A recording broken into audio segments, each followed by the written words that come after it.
주천의 주식시황 시간입니다. 안녕하세요. 주천입니다. 오늘 이 시간에는 시장 추가 하락세로 접어드나 시장 돌파주는 바이오주 셀트리온 서서히 선두에.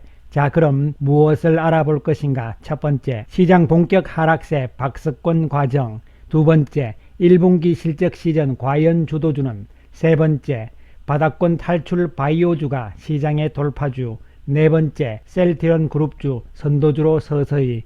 미국 시장 좋은 모습으로 마감이 되었습니다. 바이든 정부가 기존의 부양책 말고 추가적인 부양책을 계획을 하고 있다는 이야기와 더불어서 금리가 약간 하락하는 모습이 나오면서 미국 시장은 안정적인 모습, 나스닥 지수는 1.23% 상승하는 모습을 보여주고 있습니다. 차트상으로 봤을 때는 다우 지수도 그렇고 나스닥 지수도 그렇고 지금 여기서는 왔다 갔다 하는 과정들이잖아요. 그렇습니다. 다우 지수는 역사적인 신고가를 갔다가 좀 조정을 받고 있는 상황. 그러나 추세적으로 무너졌다 이렇게 보기는 아직 어려운 모습이죠. 나스닥 역시 좀 무너졌다가 다시 또 올라가는 이런 모습이 연출이 되고 있는 상황입니다. 특히 나스닥 지수는 금리 상승에 따라서 미리 조정이 많이 나와 있는 이러한 상황이 연출이 되었잖아요. 이에 따라서 저점을 확보해 놓은 상태이기 때문에 미국 시장도 추세가 무너지기는 아직은 아닐 것이라는 측면에서 접근을 할 수가 있겠습니다. 우리 시장은 반면에 오늘 맥을 못 추는 모습을 보여주면서 시간이 지날수록 밀리는 모습이 연출이 되고 말았습니다. 양시장 모두 1% 전후의 하락세가 연출이 되었고 하락 종목 수가 압도적으로 많은 모습이 나타나고 말았습니다. 특히 일봉의 모양을 봤을 때는 모양이 조금 좋지가 않습니다. 장대 음봉이잖아요. 몸통의 길이가 큰 상태고 또 위에 꼬리를 또 다 달아버린 이러한 상태이기 때문에 일봉의 모양상으로는 조금 좋지 않은 모습이 연출이 됩니다. 그러나 코스닥 지수 같은 경우는 단기적으로 바닥을 확인하고 좀 올라와서 옆으로 쭉 세우면서 나타나는 조정이다 이렇게 볼 수가 있고, 코스피 지수는 오히려 또 저점까지 근처까지 좀 위태로운 이러한 상황이 나타나고 있는 것도 사실입니다. 하지만 큰 아웃라인 상에서는 박스권의 움직임이 계속 진행될 가능성이 높다는 측면에서 접근을 하실 필요성이 있다고 보여집니다. 오늘 외국인들이 거래소 시장에서 4,760억의 매도 우위인데 사실 아침에는 뭐 조금 매수 우위 이렇게 해서 별로 팔지 않다가 시간이 지나면서 외국인들 매도가 늘어나는 이 상황이 나타나고 말았고, 기관 투자가들 역시 1,400억 매도 우위, 따라서 외국인과 기관들의 매도가 지금 줄어들지가 않고 있는 상황이잖아요. 이러한 상황이라서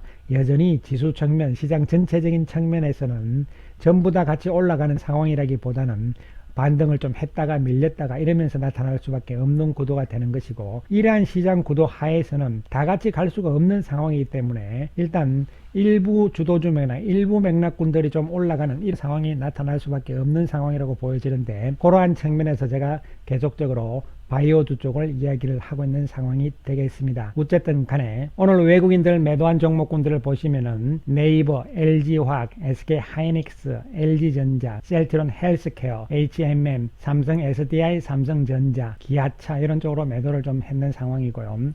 매수한 종목은 포스코라든가 아모레퍼시픽 정도가 조금 눈에 띌 정도인데, NC소프트, 현대차 정도가 매수 우위 종목이고, 특히 오늘 시젠이라든가 이런 종목군들이 조금씩 외국인들이 바이오 쪽을 사들어오고 있는 모습도 엿볼 수가 있는 상황이 될 수가 있겠습니다. 이에 따라서 오늘 삼성전자를 필두로 해서 SK하이닉스 음봉의 모습이 연출이 되었죠. LG화학은 하락세가 계속적으로 지속되는 상황이 연출이 됩니다. 현대차 역시 음봉의 상태, 카카오도 음봉의 모습이지만 뭐 큰 위기는 아니다 이렇게 보여지고, 반면에 셀트리온이 그나마 1.2% 상승이잖아요. 그렇습니다. 물론 장중에는 상당히 강하게 나가면서 좋은 모습을 보이다가 조금 막판에 가서 밀리는 모습이 나왔지만, 전체적으로 오늘 시장 맥락에서는 그나마 셀트리온이 1.2% 상승을 해주면서 안정적인 구도가 나타나는 상황이 되겠습니다. 셀트리온은 어저께 밤에 유럽의약청에서 이번 정례 회의에 대한 안건이 발표가 되었습니다. 그 부분들을 한번 살펴보는 것이 중요하다 이렇게 보여지는데요. 유럽의 의약품청은 어디에 있냐면 네덜란드에 있습니다. 네덜란드 암스테르담에 있는데요. 우리나라하고 시차가 한 8시간 정도 시차가 나는 거거든요. 예, 그렇습니다. 그래서 보시면은 22일부터 25일까지 회의가 열립니다. 이것을 좀 우리말로 보면은 약물사용자문위원회 CHMP에서 2021년 3월 22일에서 25일까지 회의 안건이 이제 나왔습니다. 이렇게 나왔고 이렇게 스케줄이 나와 있는 상황이 되는데, 요 스케줄 표에 보시면은 10번째 항목에 보면 레거담비맙이 있습니다. 이것이 뭐냐면은 레키로나주가 되는 것이잖아요. 그렇습니다. 그래서 요 부분을 우리가 구체적으로 보게 되면은 레거담비맙, 셀트리온 헬스케어 이렇게 나와 있죠. 그리고 이렇게 나와 있는데, 이것도 우리말로 한번 번역을 해보면요, 레거담비맙, 그 다음에 셀트리온 헬스케어 추천 보고자 이렇게 나와 있고, 의견 조사관은 뭐 이렇게 임명이 되었다. 그 다음에 조치는 앞으로 채택을 위한 조치를 할 것이라고. 핵심은 지금부터인데요, CHMP는 환자 치료를 위한 레거담비맙을, 레키로나주죠, 보조 산소가 필요하지 않고 증상이 심각한 상태로 진행될 위험이 높은 환자, 요게 뭐냐면은 중등증 환자잖아요. 그죠? 우리나라 식약처에서 조건부 승인이 나왔던 그 내용 그대로입니다. 요 환자들의 잠재적 사용에 대한 과학적 의견에 대해서 EMA의 요청을 받았다. 그래서 이 부분에 대해서 안건을 가지고 이야기를 한다는 이야기죠. 그래서 최종 조치는 채택을 할 것인가 말 것인가 이런 것을 결정을 한다, 이렇게 볼 수가 있겠는데요. 자, 그래서 이 부분들인데 아직은 신문에 보도가 되지 않은 상태입니다. 왜 그러냐면은 22일에서 25일까지니까요. 아직 이게 10번째이기 때문에 24일이나 25일 정도의 안건이 상정이 돼서 회의가 될 것으로 보입니다. 따라서 아직 시간이 조금 남아있는 상황이잖아요. 그렇습니다. 그래서 이런 부분들을 우리가 다른 부분들과 한번 비교를 해볼 필요성이 있습니다. 유럽의 의약품청에서 롤링 리뷰를 개시를 하고 승인하는 날짜를 보실 필요성이 있는데, 자, 길리어드 렘데시비르 같은 경우는 작년 4월 30날이죠. 그리고 승인이 6월 25일 날 나왔습니다. 그러니까 약 2달 정도가 걸렸다는 이야기가 되는 것이고요. 그 다음에 릴리 쪽의 칵테일요법, 이 부분들은 지난 2021년이죠. 2월 4일 날 롤링 리뷰가 개시가 된 상태에서 아직 승인이 나오지 않은 상태이고, 그 다음에 리제네론 쪽의 칵테일요법, 이 부분은 2월 1일 날 롤링 리뷰가 시작이 되어서 지난달 2월 26일 날 승인이 나왔습니다. 그 다음에 셀트리온의 레거담비맙, 즉 레키로나주가 2월 24일 날 롤링 리뷰가 시작이 되었잖아요. 이번 회의에서 릴리와 그리고 셀트리온, 레키로나주 두 개 다 안건에 들어가 있습니다. 두 개 다 승인이 나올 가능성이 있지 않을까, 이렇게 판단이 내려지는 부분이 되는 것이죠. 왜 그러냐면은 지금 릴리 거는 미국에서 FDA에서 다 승인이 나와 있는 상태잖아요. 그런 상황에서 유럽에서도 리제넌 것만 승인을 하고 릴리 거는 승인을 안 할 이런 상황은 아니라고 보는 것이죠. 그렇기 때문에 이번에 셀트리온도 같이 들어가 있는 상황이기 때문에 함께 승인이 나올 가능성은 충분히 있는 부분이다, 이렇게 볼 수가 있는 것이죠. 따라서 셀트리온이 이번에 만약에 사용 권고도 나온다 하더라도 EMA의 승인은 늦어도 4월 초에는 나올 가능성이 있다는 측면에서 접근을 할 수가 있겠습니다. 그래서 자료들이 나오면서 셀트리온 오늘 아침부터 외국인 매수가 들어오다가 막판에 조금 외국인 매수가 줄어드는 모습이 나왔지만, 나름대로 새로운 창구 쪽에서 외국인 매수가 조금 들어오는 이러한 모습이 나타나기도 했습니다. 자, 이제 시장으로 돌아와서 셀트리온에 대해서는 다시 한번 추가적으로 설명을 잠시 후에 드리기로 하겠습니다. 자, 시장은 지금 어저께도 말씀을 드렸습니다만 미국채 10년물 금리의 수준이 1.7에서 1.8 이 상황에 나온다 하더라도 코스피는 박스권의 등락 과정으로 나타날 가능성이 높다, 이런 측면에서 접근이 돼 주셔야 되고, 바이든 정부가 새로운 추가적인 부양책이 나옴으로 인해서 금리가 또 올라갈 가능성이 있잖아요. 그러나 1.8 이상 안 넘어가게 된다면 큰 우려가 없는 것이고, 1.9 이상 2% 이렇게 넘어가 버리면 한 번 더 전체적으로 시장은 또 빠질 가능성은 있다, 이런 측면에서 접근을 하실 필요가 있습니다. 그러나 이번 주 이란 시나리오 2의 금리의 상황이 나와주면서 지수도 좀 오르락내리락 하는 상황, 그 이후에 이제 다음 주 4월로 넘어가면서는 금리가 안정세로 접어드는 상황이 나온다면 시장은 완만한 상승세로 나올 가능성은 높다는 측면에서 접근을 할 수가 있겠고, 중요한 것은 지금 서프라이즈, 깜짝 놀랄 만큼의 실적이 나와야 되는 것이죠. 금리와 물가의 상승에 보다는 그거보다 훨씬 좋은 어떤 실적이 나와야 되는데, 그것이 지금 시차가 좀 있다는 부분들이죠. 이에 따라서 지나치게 속도가 빨리 올라온 금리와 물가의 상승 속도가 경기 펀더멘털 측면에서 아직 못 따라가고 있는 그 시간적인 괴리가 있기 때문에 시장은 지금 조정 과정에 놓여 있는 상황이라고 해석을 하시면 될 것으로 보입니다. 전 세계적으로도 올해 EPS 순이익이 글로벌 전체적으로 29% 증가, 신흥국은 36%, 우리나라 같은 경우도 54%잖아요. 그래서 실적 측면에서는 프랑스에 이어서 우리나라가 상당히 좋은 상황이다 이렇게 보시면 되는 것이고, 또한 1분기 실적도 이 막대기를 먼저 보셔야 돼요. 작년 4분기보다 좋은 상황으로 연출이 될 것이다 이런 상황이고, 이 점은 증가율이니까요. 그러면은 지금 1분기 실적이 영업이익이 좋아진다는 것은 경기준이 소비준이 성장준이의 개념은 없습니다. 여러분, 어느 쪽이든 실적이 좋은 쪽 업종별로도 대부분 골고루게 좀 좋아지는 상황이 나오면서 전체적으로도 좋아지는 이러한 상황이 나올 것이라는 측면에서 접근이 필요할 것으로 판단이 내려지고, 실제적으로 지난 2010년부터 2020년까지 봤을 때 미국 10년물 국제금리가 올라가는 시점에서 평균 주가 상승률, 수익률을 살펴보게 되면은 펀더멘탈 측면에서 매출과 순이익이 같이 좋아지는 종목군들이 상당히 많이 올랐죠. 52%나 올랐던 통계 자료입니다.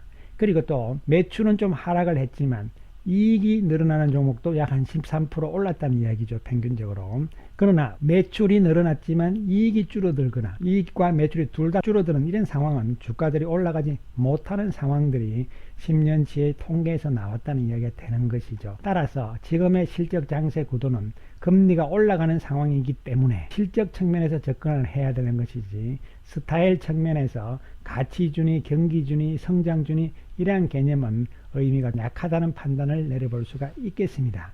그렇다면 현재 시장 상황에서의 시장의 돌파구는 어떻게 열릴 것이냐. 지금 사실 시장을 봤을 때는 조금 막막하잖아요. 주도주도 없고 주도 세력도 없는 상황이 나타나고 있기 때문이죠. 그러나 시장은 이러한 가운데서 돌파구가 열리게 되는데요.